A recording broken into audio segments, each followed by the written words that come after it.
Hello, this is Bishop Manigault. Welcome to Bishop's Corner. Thank you for taking the time to share with me today. I want to share a word with you coming out of the book of Daniel, chapter 3, verse 8. This is what the word of the Lord says. At this time, some astrologers came forward and denounced the Jews.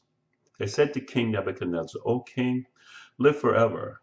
You have issued a decree, O king, that everyone who hears the sound of the horn, flute, zither, lyre, harp, pipes, and all kinds of music must fall down and worship the image of gold, and that whosoever does not fall down and worship shall be thrown into a blazing furnace. But there are some Jews whom you have set over the affairs of the province of Babylon, Shadrach, Meshach, and Abednego. They pay no attention to you, O king. They neither serve your gods nor worship the image of gold you have set up. So from this text, I want to talk to you about how to thrive in the thralls of the struggle. Let me define the word thrall since it's not a commonly used word. Thrall means the state of being in the power of another person or under the sway or influence of another. The power that constantly tries to influence us is the enemy, and the number one tool he uses, or the sway, is the culture in which we live. For the Hebrew boys in the text, the enemy attempted to sway them by means of the Babylonian culture. Our world, at least where I'm at, our culture is Western European, American with a side of ethnicity thrown in for good measure. But because of this, we are in a state of constantly being influenced by the ways and the culture of this world. And we need to know how to not just survive that, but how to thrive in the midst of the struggle to remain faithful to God while living in a godless world. Daniel and the Hebrew boys lived during a time that their world required them to choose between the values that they held dear and the values that the world held dear. We too are called upon to make the same choice. Their faith required of them certain things that their place in the world required of them certain other things that were contrary. This will always be true for those of us who have given our lives over to the Lord. The Lord will require us to live in a certain way, but the world will call for us to live another way, almost always contrary to what God said. As an example, our faith requires that we exemplify certain things like love, joy, peace, long suffering, gentleness, goodness, faith, meekness, temperance, things like that. These attributes of the godly character actually are the result of the Holy Spirit working with us and in us and helping us to follow and obey the word of the Lord. In contrast, the world often seeks to influence us in ways that are contrary to these very characteristics. So we too, like Daniel and the Hebrew boys, must choose between who we will serve and before whom we will bow. And if you don't take anything else away from what I say today, take that nugget away. You, as a believer, we as children of the Lord, will be constantly called upon to choose between who we will serve and before whom we will bow. If you recall that when Daniel and the Hebrew boys first arrived in Babylon, an attempt was made to remake these young men into the image and likeness of the Babylonian culture in which they now lived. Their names were changed and they were taught and indoctrinated in all things Babylonian. Through the culture, politics, religion of their day, they were force-fed all that Babylonian society had to give them.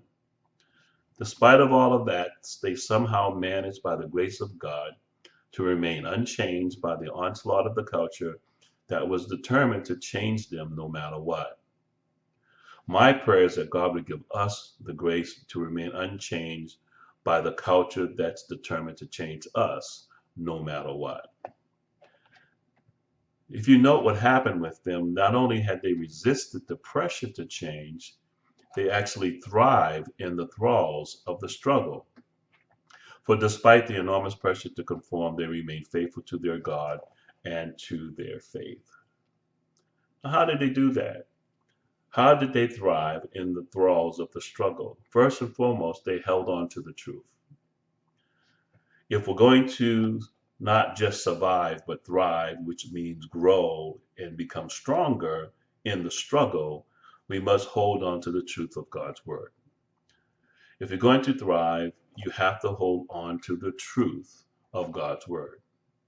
Daniel and the Hebrew boys were taught that only God was to be worshipped, and they were forbidden to worship any other idols or images made by men. That the society in which they were held as captive demanded that they reject these truths and that they embrace the truths of their present day. They refused to do that. And if we're going to thrive in the thralls of the struggle, we too must learn to reject the demands of our culture, to succumb, to bow, and to serve their gods, and to bow before their truths.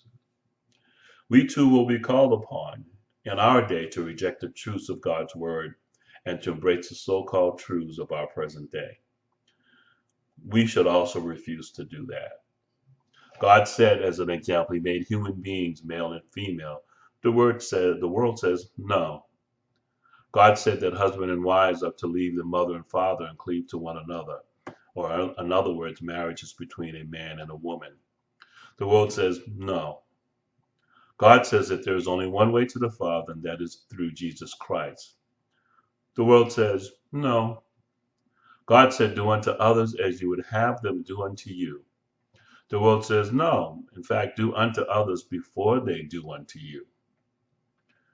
My brothers and sisters, to thrive like the Hebrew boys, we must hold fast to the truth and reject the sway of the culture in which we find ourselves. The Hebrew boys refused to conform to their culture because they were committed to the truths they had been taught by God's word. We must do the same. This is how they thrived in the thralls of the struggle. So finally, my brothers and sisters, my message today is let us hold true to the word of the Lord. Let us hold to the truth of his word. And of course, in order to hold true to the truth of his word, we must what? Know his word. And if we don't know his word, then you need to read your Bible, study to show yourself approved, a workman who needeth not be ashamed, rightly dividing, understanding the word of truth. Well, it looks like my time is up for now, but I do thank you for yours. Thanks for stopping by. I'm looking forward to sharing more about this the next time we talk. Until then, may God bless you, and may heaven smile upon you is my prayer. Bye-bye.